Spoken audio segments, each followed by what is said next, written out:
Hey everybody and what's up students, welcome back to the channel of Team Munshi. This side Saras Giri और आज हम cover करने वाले हैं मनी एंड बैंकिंग वाला चैप्टर इकोनॉमिक्स के अंदर। बहुत इंपॉर्टेंट चैप्टर होने वाले हैं क्योंकि बहुत ज्यादा क्वेश्चन बनते हैं इसी चैप्टर में से। तो अगर खाली यही चैप्टर भी पढ़ के गए 15-20 मार्क्स के क्वेश्चन तो इसी चैप्टर में से बनेंगे, ये मैं तुम्हें गारंटी दे रहा हूँ। फिलहाल आते हैं कॉन्सेप्ट में और वीडियो को करते हैं start without any delay. Barter system. Barter system क्या होता है? एक सामान के बदले दूसरे सामान को एक्सचेंज करना बार्टर सिस्टम कहलाता है और इसके अंदर पैसा यूज नहीं होता है। No use of money. Definition देखते हैं क्या है। Direct exchange of a commodity. Commodity मतलब होता है सामान अगेंस्ट अनदर कमोडिटी। एक कमोडिटी के अगेंस्ट दूसरी कमोडिटी को एक्सचेंज करना बार्टर सिस्टम कहलाता है, लेकिन इसके अंदर पैसा यूज नहीं होता है जैसा कि मैंने कहा। या और सिंपल भाषा में कहें, barter system refers to the exchange of goods for goods. Goods के बदले गुड्स का एक्सचेंज बार्टर सिस्टम कहलाएगा। और जिस इकोनॉमी के अंदर बार्टर सिस्टम फॉलो होता हो, मतलब जो खाली गुड्स को एक्सचेंज करते हैं, पैसे का यूज नहीं करते हैं, ऐसी कोई इकोनॉमी होती नहीं है। बट अगर होती तो उसे हम कहते हैं C2C economy, that is commodity to commodity economy. और इमेज में देख सकते हो, बुक्स के बदले बनाना एक्सचेंज करे जा रहे हैं, ब्रेड के बदले चिकन एक्सचेंज करा जा रहा है, टेलीविजन के बदले एटसेट्रा चीजें एक्सचेंज यहाँ पे को करी जा रही हैं, तो इसे बार्टर सिस्टम कहेंगे। आगे हमारे पास लिमिटेशन। बार्टर सिस्टम की कुछ लिमिटेशंस थी, इसलिए बार्टर सिस्टम बंद कर दिया हर जगह। क्या क्या लिमिटेशन थी? पहला, lack of double coincidence of funds. Coincidence, कभी भी कोई वाकया हो, तुम कहते हो अरे यार गजब कोइंसिडेंस हो गया हमारे साथ, तो वैसा ही इसमें भी कुछ है। इसका मतलब तुम्हें चाहिए है राइस और तुम्हारे पास है वीट, तुम राइस लोगे किसी से और वीट दोगे। अब जरूरी थोड़ी है आगे वाले को वीट चाहिए हो और उसके पास भी राइस हो तुम्हें देने के लिए, ऐसा जरूरी तो नहीं है ना। कोइंसिडेंस ऐसा हो तो नहीं सकता है। तो डबल कोइंसिडेंस ऑफ वांट्स मतलब जो तुम्हारी जरूरत है, जरूरी नहीं है कि आगे वाले के पास हो ही हो, और अगर हो भी तो तुम्हें यहाँ पे को चाहिए था राइस, आगे वाले के पास भी मान लो राइस है, तुम दे रहे थे क्या बदले में? वीट। जरूरी थोड़ी है कि आगे वाले को वीट ही चाहिए हो, उसे बाजरा भी चाहिए हो सकता है या उसे फ्लावर भी चाहिए हो सकता है, यानी गेहूं, पिसा हुआ गेहूं कहते हैं जिसे हम। तो ऐसा जरूरी नहीं है। पहली लिमिटेशन तो ये थी। दूसरी थी no common measure of value. कोई कॉमन मेजर ऑफ वैल्यू ही नहीं था। अब मान लो तुम दे रहे हो राइस, आगे वाला भी मान गया कि चलो मेरे को राइस दो, और तुम्हें चाहिए केसर जिसको सैफरन भी कहते हैं।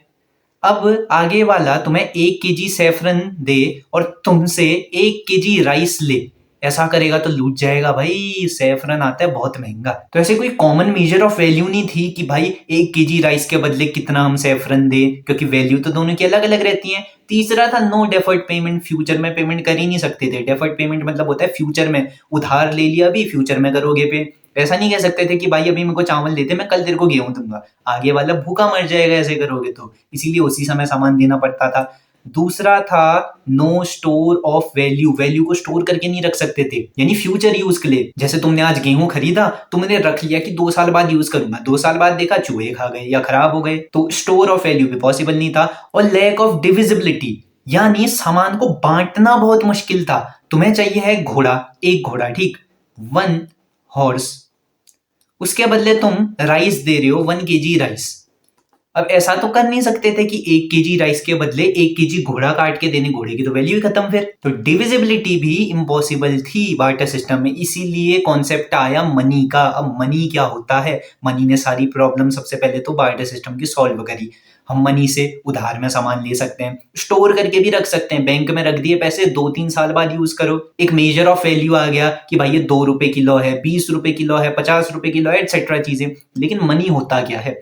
Money can be anything, we नहीं, कैन बी एनीथिंग, यानी मनी कुछ भी हो सकता है जिसको जनरली एक्सेप्ट करा जाए as a medium of exchange. Medium of exchange मतलब रास्ता, जो पाथवे। मीडियम मतलब होता है जो पाथवे है, रास्ता एक्सचेंज करने के लिए, सामान को एक्सचेंज करने का जो रास्ता होता है उसे मनी कहते हैं। लेकिन एक्सेप्ट करना चाहिए सेलर और बायर द्वारा, कि सेलर भी एक्सेप्ट कर ला, भाई मेरे को ये चीज दे, मनी है ये, मैं इसके बदले तेरे को सामान दूंगा। और बायर भी एक्सेप्ट कर रहा है कि हाँ मैं आपको ये चीज दूंगा, आप मेरे को वो सामान दो। मनी पेपर भी हो सकता है, पेपर जिसमें तुम लिखते हो, लेकिन सामने वाले को मानना चाहिए, ये चीज जनरली एक्सेप्ट होनी चाहिए सब जगह। इंडिया में कल मोदी जी आए, मान लो न्यूज चैनल में, कहा आपसे पैसों के बदले पेपर यूज होगा, तो पेपर अब तुम्हारे लिए मनी बन जाएगी, क्योंकि सब अब पेपर एक्सेप्ट करेंगे खरीदने के लिए और बेचने के लिए। Sale and purchase of goods and services, जैसा मैंने कहा, खरीदने और बेचने के लिए, तो मनी ये होता है। अब मनी के कुछ फंक्शंस होते हैं। सबसे पहला होता है प्राइमरी फंक्शन, दूसरा होता है सेकेंडरी फंक्शन। प्राइमरी फंक्शन क्या हुआ? मीडियम ऑफ एक्सचेंज, सामान को एक्सचेंज करने के लिए यूज करा जाता है। गुड्स एंड सर्विसेज को एक्सचेंज करेंगे, किसके थ्रू करेंगे? मनी के थ्रू। मेजर ऑफ वैल्यू, मतलब मनी से हम किसी चीज को मेजर कर पाएंगे, उसकी वैल्यू क्या है। जैसे तुम कोई सामान खरीदने जाते हो, तुम पूछते हो ना भैया ये कितने रुपए का है, तो मनी के टर्म्स में बताते हैं भाई ये इसकी वैल्यू 10 रुपए है, इसकी वैल्यू 1000 रुपए है, 1 लाख रुपए है, 1 करोड़ रुपए, एक्सेट्रा चीजें। तो मेजर ऑफ वैल्यू भी एक फंक्शन होता है, प्राइमरी फंक्शन मनी का। सेकेंडरी क्या होता है? Store of value. Store of value मतलब पैसा लिया, बैंक में रख दिया या घर के लॉकर में रख दिया, अब 3 साल 4 साल बाद भी यूज कर सकते हो, खराब नहीं होगा वो पैसा। हाँ वैल्यू गिर सकती है इन्फ्लेशन के चलते, इन्फ्लेशन मतलब बढ़ती हुई महंगाई दरें, लेकिन पैसा खराब नहीं होगा। नेक्स्ट है standard for deferred payment. Deferred payment मतलब उधार में तुम सामान खरीद सकते हो और फ्यूचर में कर दो पेमेंट। अरे भैया यार ये चॉकलेट दे देना 50 वाली, अभी तो पैसे नहीं है, कल आगे देता हूँ, ये डेफर्ड पेमेंट हो गई। तो ये फंक्शन थे कुछ मनी के। अब उसके साथ नेक्स्ट टॉपिक है कॉमर्शियल बैंक्स का, बहुत ज्यादा इंपॉर्टेंट टॉपिक है। कॉमर्शियल बैंक्स क्या होते हैं, मैं कुछ एग्जांपल दे देता हूँ। एसबीआई हो गया, आईसीआईसीआई बैंक हो गया, एचडीएफसी बैंक हो गया, ये सारे तुम्हारे कॉमर्शियल बैंक है। लेकिन इनकी डेफिनेशन क्या होती है? कॉमर्शियल बैंक एक इंस्टीट्यूशन होता है जो कुछ फंक्शन को परफॉर्म करते हैं। क्या क्या फंक्शन होते हैं वो? सबसे पहले तुम्हारे पैसे एक्सेप्ट करेगा, जिनको डिपॉजिट कहते हैं, तुम्हारे डिपॉजिट को एक्सेप्ट करा, तुम्हें लोन देगा, granting loan, and making investment, जो तुमने उन्हें पैसे दे रखे हैं ना जमा करने के लिए, वो रखे नहीं रहते हैं, बैंक आगे को फर्दर इन्वेस्ट करते हैं ताकि उन्हें ब्याज मिले, उनको प्रॉफिट मिले, with the aim of earning profit. जैसा कि मैंने कहा प्रॉफिट मिले, अर्निंग प्रॉफिट के चलते वो इन्वेस्टमेंट भी करते हैं। आज ये हो तुम चंगू, चंगू गया बैंक में, यहाँ पे गो, बैंक में उसने 10,000 रुपए डिपॉजिट करा दिए। अब बैंक ये रख ही नहीं रहेगा, ये 10,000 रुपए कहीं स्टॉक मार्केट में लगा देगा या म्यूचुअल फंड में लगा देगा और वहां से प्रॉफिट कमाएगा। अब प्रॉफिट जब कमाएगा, प्रिंसिपल अमाउंट भी होगी इसके पास। प्रिंसिपल अमाउंट मतलब ये पैसा जो तुमने डिपॉजिट करा था, तो प्रॉफिट अपने पास रख लेगा बैंक, लेकिन जो ये 10,000 है तुम्हें वापस कर देगा और कुछ ब्याज दे देगा उसमें। मान लो बैंक ने कमाया 10% प्रॉफिट, तो मैं 2% दे देगा। इसीलिए पैसा जमा कराने में बैंक यहाँ से ब्याज देते हैं हमें, कहीं और लगाते हो पैसा, प्रॉफिट कमाते हैं, प्रॉफिट का बड़ा हिस्सा खुद रख लेगा, छोटा सा हिस्सा तुम्हें दे देगा। तो ये कॉमर्शियल बैंक की डेफिनेशन थी। आगे देखते हैं functions of commercial bank. Commercial bank के फंक्शन क्या होते हैं? जो डेफिनेशन में लिखा है वही फंक्शन होते हैं। सबसे पहला एक्सेप्टिंग डिपॉजिट, डिपॉजिट को एक्सेप्ट करते हैं हमारे पैसों को। अब 3 तरीके हो सकते हैं इसका। सबसे पहला तो सेविंग्स अकाउंट में एक्सेप्ट करे, दूसरा होता है करेंट अकाउंट में एक्सेप्ट करे, और तीसरा होता है टाइम डिपॉजिट। तीनों की बात करते हैं। सेविंग अकाउंट नॉर्मल अकाउंट होता है, पैसा चाहो जमा करो, इसमें तुम्हें ब्याज मिलेगा, इसमें इंटरेस्ट मिलेगा। अब जो इंटरेस्ट मिलेगा वो मीडियम लेवल तक का होगा, ज्यादा हाई इंटरेस्ट मिलेगा नहीं तुम्हें। उसके साथ साथ इसमें एक लिमिट होगी कि तुम एक लिमिट तक ही पैसे निकाल सकते हो। तुमने 1 लाख डिपॉजिट कराया आज, अगले दिन जाके तुम 20,000 ही निकाल पाओगे सिर्फ, उससे ज्यादा निकालने तो अगले दिन और आओ, अगले दिन भी 20,000 ही निकाल पाओगे। तो ये हमारे सेविंग अकाउंट की कुछ खासियत होती है। करेंट अकाउंट क्या होता है? करेंट अकाउंट में इंटरेस्ट नहीं मिलता है। अब इंटरेस्ट नहीं मिलता है तो हाई मीडियम इंटरेस्ट का तो कोई मतलब ही नहीं है। हाँ इसमें लिमिट नहीं होती है एक चीज, अनलिमिटेड पैसा निकाल सकते हो, लेकिन इसमें चार्जेस लगते हैं और ज्यादातर बिजनेसमैन यही अकाउंट खुलवाते हैं, करेंट अकाउंट। बिकॉज पैसा आता जाता रहता है, बिजनेस में आता जाता रहेगा तो हमें पैसे की जरूरत पड़ेगी बार बार। सेविंग खुलाएगा तो इसमें तो लिमिट होती है, लेकिन करेंट अकाउंट में लिमिट नहीं होती है। इसलिए करेंट अकाउंट खुलाएगा, चार्जेस भले ही पे करेगा, इंटरेस्ट भले ही नहीं मिलेगा उसे, लेकिन पैसा निकाल डाल सकता है बार बार। उसके बाद है टाइम डिपॉजिट। टाइम डिपॉजिट्स मतलब एफडी, फिक्स्ड डिपॉजिट्स, और रिकरिंग डिपॉजिट आरडी। इसमें क्या होता है? इंटरेस्ट लेवल हाई रहता है as compared to savings account, लेकिन इसमें बहुत बड़ी लिमिट रहती है पैसे को निकालने की। एक फिक्स्ड टाइम के बाद ही तुम पैसा निकाल सकते हो, उससे पहले नहीं निकाल सकते। सेकंड है ग्रांटिंग लोन। लोन ग्रांट करता है, तुम्हें कभी भी पैसे की जरूरत पड़ेगी, home loan, personal loan, business loan, etcetera चीजें तो कॉमर्शियल बैंक प्रोवाइड कराएगा। नेक्स्ट है लॉकर फैसिलिटी। तुम्हारे पैसे को लॉकर में रखते हैं भाई, सेफ गार्ड करते हैं तुम्हारे पैसे को, लॉकर फैसिलिटी प्रोवाइड कराते हैं। नेक्स्ट है ओवरड्राफ्ट फैसिलिटी। ये बहुत इंपॉर्टेंट फैसिलिटी है, एज अ कॉमर्स स्टूडेंट तुम्हें पता होना चाहिए। ओवरड्राफ्ट फैसिलिटी प्रोवाइड कराई जाती है बिजनेसमैन्स को, बिजनेसमैन्स, या इसको यूं कह लो करेंट अकाउंट होल्डर्स को ही प्रोवाइड कराई जाती है ये।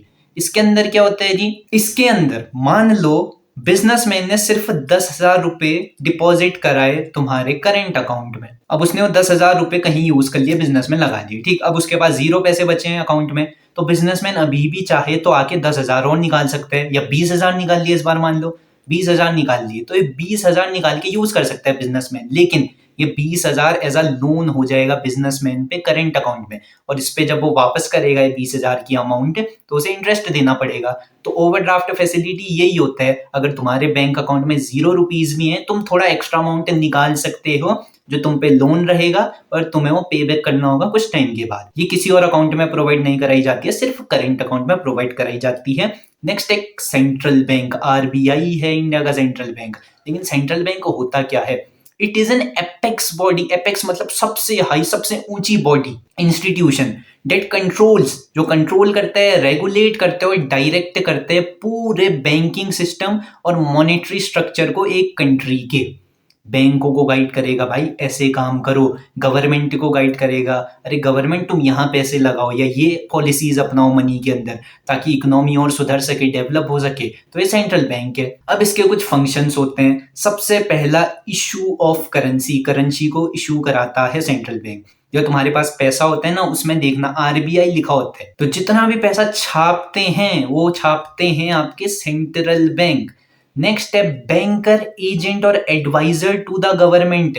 बैंकर टू द गवर्नमेंट है सेंट्रल बैंक। गवर्नमेंट से कहेगा, अरे तुम्हारे 50,000 करोड़ रुपए लॉकर फैसिलिटी में रखने हैं, मैं रखूंगा। अरे तुम्हें पैसे किसी और को भिजवाने, किसी और देश भिजवाने, मैं भिजवाऊंगा। तो बैंकर का काम करता है। एजेंट का काम करता है, जो मैंने बोला ना पैसे भिजवाने हैं, बीच में एजेंट का काम कर रहे हैं ये। तीसरा है एडवाइजर, एडवाइस करेगा गवर्नमेंट को, अरे इकोनॉमी की हाल इतने बेकार चल रहे हैं, तुम क्या करो, ये पॉलिसी अपनाओ, सुधर जाएंगे इससे हाल। तो एडवाइस करेगा गवर्नमेंट को। तीसरा है बैंकर्स का बैंक, यानी बैंकों का भी बैंक। ये बैंकों को कंट्रोल करेगा, डायरेक्ट करेगा और रेगुलेट करेगा। जो जो डेफिनेशन में था वो सब करेगा, रेगुलेट सारे बैंकों को, ताकि वो अच्छे से वर्क कर पाए और इकोनॉमी अच्छे से चले। Lender of last resort, lender of last resort मतलब अंतिम समय में जब डूब रहा हो बैंक, बैंक करप्ट हो गया है बिल्कुल, बैंक उसके पास पैसा ही नहीं बचा है किसी को देने के लिए। मैंने तुम्हें बताया ना, जो पैसा बैंक के पास आता है वो स्टॉक मार्केट ऐसी जगह कहीं लगा देता है। अब मान लो स्टॉक मार्केट क्रैश हो गई या वो पूरा पैसा डूब गया, अब तो वापस ही नहीं कर पाएगा पब्लिक को। इसे कहते हैं बैंक करप्सी। बैंक जब ऐसे में बैंक करप्ट हो जाए, तब आरबीआई आता है। आरबीआई कहते हैं, अरे मैं संभालूंगा इस बैंक को, टेंशन मत लो पब्लिक, तुम्हारे जितना भी पैसा है मैं तुम्हें दूंगा। तो लेंडर ऑफ लास्ट रिजॉर्ट ये फंक्शन है आरबीआई का या सेंट्रल बैंक का। नेक्स्ट है clearing house function. Clearing house function मतलब डिस्प्यूट होते हैं कुछ बैंकों के बीच, कॉमर्शियल बैंक के बीच, एसबीआई और एचडीएफसी बैंक के बीच मान लो डिस्प्यूट हो गया, तो उन डिस्प्यूट को सॉल्व करेगा आरबीआई। अब आगे देखते हैं, आगे है मनी या क्रेडिट क्रिएशन की प्रोसेस। उससे पहले तुम्हें 2-3 चीजें जाननी जरूरी हैं। सबसे पहला है रेपो रेट, रेपो रेट, उसके बाद reverse repo rate, reverse repo rate, then bank rate, उसके बाद CRR कैश रिजर्व रेशियो और SLR। रेपो रेट की बात करते हैं। रेपो रेट होता क्या है? रेपो रेट मतलब जब भी कॉमर्शियल बैंक को लोन चाहिए होगा, वो लोन कॉमर्शियल बैंक लेगा आरबीआई से, सेंट्रल बैंक से, और सेंट्रल बैंक कुछ इंटरेस्ट चार्ज करेगा कुछ परसेंट का। इस इंटरेस्ट को हम कहेंगे रेपो रेट। अब इसका उल्टा केस देखते हैं। अब क्या हुआ, कॉमर्शियल बैंक के पास बहुत ज्यादा पैसा हो गया, इन्वेस्ट भी कर दिया, तब भी बहुत ज्यादा पैसा बचा है, तो पैसे को डिपॉजिट करा देंगे वो आरबीआई के वहां। डिपॉजिट करा दिए। अब डिपॉजिट कराए हैं, जब तुम बैंक में कराते हो तुम्हें भी ब्याज मिलते हैं, तो कॉमर्शियल बैंक को भी आरबीआई ब्याज देगा, कुछ तो ब्याज मिलेगा। इस ब्याज को मिलने को हम रिवर्स रेपो रेट कहेंगे। मान लो 10% मिले, यहाँ पे को अच्छे से लिखते हैं, 10% मिला है तो 10% तुम्हारा रिवर्स रेपो रेट हो गया।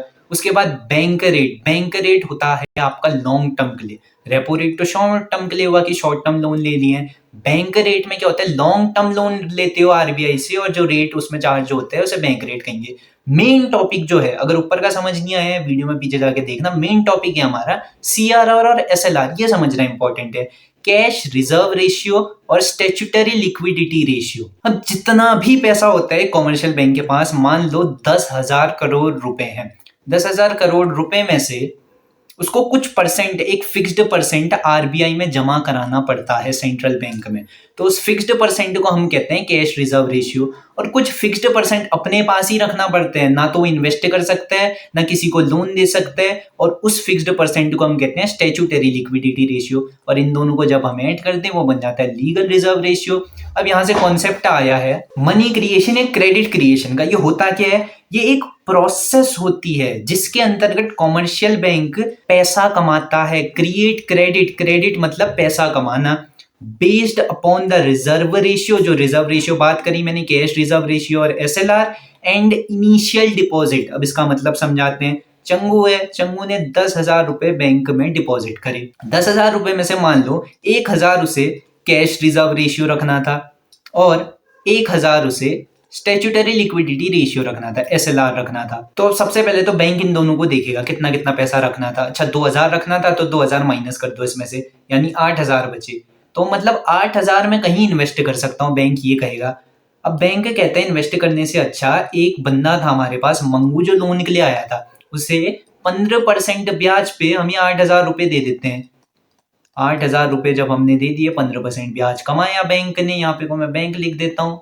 बैंक ने 15% इंटरेस्ट कमाया, 15% में से 5% चंगू को दे देगा, 10% खुद ले लेगा। तो इसे ही मनी क्रिएशन की प्रोसेस कहते हैं, क्रेडिट क्रिएशन की प्रोसेस। तो जब हम लोन ये मंगू को दे देंगे, मंगू ये 8,000 जमा कराने और कहाँ आएगा, बैंक में ही आएगा। अब ये 8,000 जो बैंक के पास आए हैं, दोबारा सीआरआर एसएलआर देखेगा। 1,000 रुपए सीआरआर रखना था, 1,000 रुपए एसएलआर रखना था, मतलब 2,000। तो अब हमारे पास बचे 6,000। बैंक कहेगा ये 6,000 भी लोन में लगा दो। ऐसे करते करते जीरो जब तक ना हो जाए तब तक लोन देता रहेगा। तो इसे हम कहते हैं मनी क्रिएशन की प्रोसेस। और यहाँ पे तुम्हारे दोनों चैप्टर होते हैं खत्म। वीडियो पसंद आई लाइक करना, शेयर करना, सब्सक्राइब करना, और हाँ, अपने दोस्तों को रिकमेंड भी कर देना।